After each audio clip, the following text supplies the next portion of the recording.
துலாம் ராசி அன்பர்களே, 2026 ஆகஸ்ட் மாத ராசி பலனை இப்போது விரிவாக பார்ப்போம்.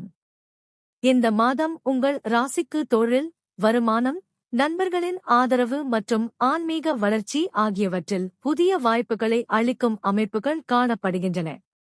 சில விஷயங்களில் பொறுமையுடன் செயல்பட்டால் பல நல்ல மாற்றங்கள் படிப்படியாக உங்கள் வாழ்க்கையில் வெளிப்படும். குரு பகவான் மாதம் முழுவதும் கடக ராசியில் உங்கள் 10ஆம் வீட்டில் சஞ்சரிக்கிறார். கோசாரப்படி இது முழுமையான சுபநிலை அல்ல, இருப்பினும் தொழிலில் அனுபவம் பெருகும், பொறுப்புகள் அதிகரிக்கும், திறமையை வெளிப்படுத்தும் வாய்ப்புகள் கிடைக்கும். மேலும் குருவின் சிறப்பு பார்வை விருச்சிகம், மகரம், மீனம் ஆகிய ராசிகளின் மீது விழுவதால் உங்கள் 2ஆம், 4ஆம் மற்றும் 6ஆம் வீடுகள் குருவின் அருள் பார்வையை பெறுகின்றன. குடும்ப வருமானம், வீட்டு நிம்மதி, எதிரிகளை சமாளிக்கும் திறன் மற்றும் உடல்நலத்தில் முன்னேற்றம் போன்ற நல்ல பலன்கள் கிடைக்கக்கூடும். சூரியன் ஆகஸ்ட் 17 வரை சூரியன் கடக ராசியில் உங்கள் 10ஆம் வீட்டில் பயணிக்கிறார். தொழிலில் பொறுப்புகள் அதிகரிக்கலாம். உழைப்பை அங்கீகரிக்கும் வாய்ப்புகளும் உருவாகலாம். நிதானமாக செயல்பட்டால் நல்ல பெயர் கிடைக்கும். ஆகஸ்ட் 17க்கு பிறகு சூரியன் சிம்ம ராசிக்கு உங்கள் 11ஆம் வீட்டிற்கு செல்கிறார். கோசாரப்படி இது மிகவும் சுபமான அமைப்பு.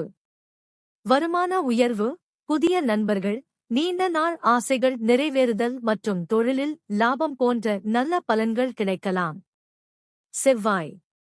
செவ்வாய் மாதம் முழுவதும் மிதுன ராசியில் உங்கள் 9ஆம் வீட்டில் சஞ்சரிக்கிறார். இந்த காலத்தில் பயணங்கள், உயர்கல்வி, புதிய அறிவு மற்றும் ஆன்மீக சிந்தனைகளில் ஆர்வம் அதிகரிக்கலாம். பெரியவர்களின் ஆலோசனையை பின்பற்றினால் நல்ல வாய்ப்புகள் உருவாகும். புதன் ஆகஸ்ட் 17 வரை புதன் கடகத்தில் உங்கள் 10ஆம் வீட்டில் இருப்பதால் தொழில் தொடர்பான பேச்சுவார்த்தைகள் முன்னேற்றம் பெறலாம். ஆகஸ்ட் 17க்கு பிறகு புதன் சிம்மத்தில் உங்கள் 11ஆம் வீட்டிற்கு செல்கிறார். கோசாரப்படி இது மிகவும் சுபமான நிலை. புதிய ஒப்பந்தங்கள், வணிக வளர்ச்சி, நண்பர்களின் ஒத்துழைப்பு மற்றும் வருமான உயர்வு போன்ற பலன்கள் கிடைக்கலாம். சுக்கிரன் ஆகஸ்ட் 1 வரை சுக்கிரன் சிம்மத்தில் உங்கள் 11ஆம் வீட்டில் இருப்பதால் வருமானம், நண்பர்கள் மற்றும் சமூக மரியாதை அதிகரிக்கலாம். அதன் பிறகு சுக்கிரன் கன்னி ராசிக்கு உங்கள் 12ஆம் வீட்டிற்கு செல்கிறார். ஆன்மீக பயணங்கள், மன அமைதி மற்றும் உள்ளார்ந்த வளர்ச்சிக்கு இது நல்ல காலமாக அமையும். தேவையற்ற செலவுகளை மட்டும் திட்டமிட்டு நிர்வகிப்பது நல்லது. சனி பகவான் மாதம் முழுவதும் மீன ராசியில் உங்கள் 6ஆம் வீட்டில் சஞ்சரிக்கிறார். கோசாரப்படி இது மிகவும் சுபமான அமைப்பு. போட்டிகளில் வெற்றி, எதிரிகளை சமாளிக்கும் திறன், உடல்நல முன்னேற்றம், வேலை வாய்ப்புகளில் வளர்ச்சி ஆகிய நல்ல பலன்கள் கிடைக்கக்கூடும்.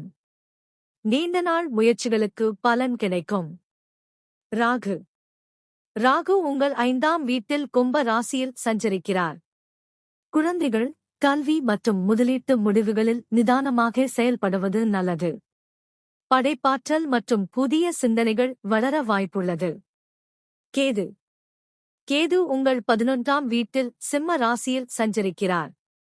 கோசாரப்படி இது சுபமான அமைப்பு.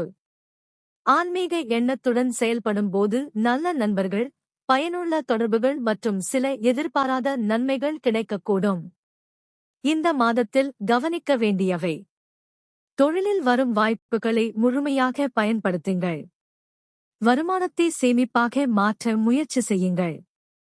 கல்வி மற்றும் குழந்தைகள் தொடர்பான விஷயங்களில் அமைதியாக முடிவு எடுங்கள். உடல் நலத்திற்கு தேவையான ஓய்வையும் உடற்பயிற்சியையும் பின்பற்றுங்கள். ஆன்மீக பரிகாரம்: வெள்ளிக்கிழமைகளில் மகாலட்சுமி தாயாரை வழிபட்டு வெள்ளை மலர் சமர்ப்பியுங்கள். சனிக்கிழமைகளில் சனீஸ்வர பகவானுக்கு எள்ளெண்ணெய் தீபம் ஏற்றி வழிபடுங்கள். வியாழக்கிழமைகளில் தட்சிணாமூர்த்தி அல்லது குரு பகவானை வணங்கினால் அறிவு, தொழில் வளர்ச்சி மற்றும் மன அமைதி அதிகரிக்கும். மாதத்தின் மொத்த பலன்: ஆகஸ்ட் 2026 துலாம் ராசிக்காரர்களுக்கு தொழிலில் பொறுப்புடன் கூடிய முன்னேற்றம், வருமான வளர்ச்சி மற்றும் ஆன்மீக உயர்வை அளிக்கும் மாதமாக அமைகிறது. சனியின் சுப பலன்: சூரியன் மற்றும் புதனின் 11ஆம் வீட்டுப் பெயர்ச்சி, குருவின் அருள் பார்வை ஆகியவை வாழ்க்கையில் பல நல்ல மாற்றங்களை உருவாக்கும். சில முடிவுகளில் நிதானத்தை கடைப்பிடித்தால் இறையருளால் நிலையான முன்னேற்றமும் மனநிறைவும் கிடைக்கும்.